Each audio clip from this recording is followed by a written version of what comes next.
A high-suspension bridge on a windy day is just the place to put Art Aaron's theory to the test, that danger can provoke passion.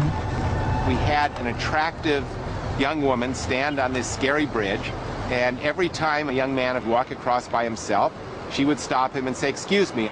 I'm doing an experiment for my psychology class on the effects of exposure to scenic attractions on creative expression.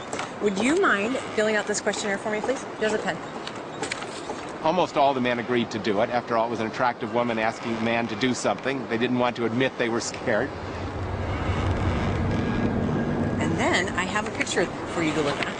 And I'd like for you to write a brief dramatic story based on this photograph. Okay. So the man would write the story, and when he was done, she'd say, "Thank you. I appreciate your time."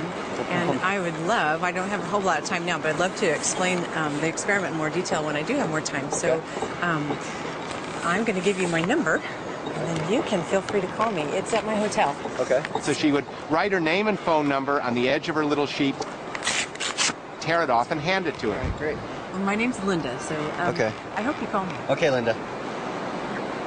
Thanks. Thanks. She stopped 20 men on the scary bridge, and then she stopped another 20 men on another bridge that was a big, heavy, safe bridge, not very scary at all. I am doing a project for my psychology class on the effects of exposure to scenic Of the attractions. men who met her on the scary bridge, Please fill out this. many more phoned her that night than the ones who met her on the safe bridge. The other thing we did is we looked at the stories they wrote.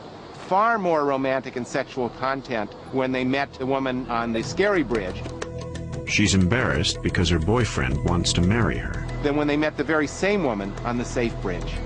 I think this woman is a little embarrassed about something that's really not that important at all.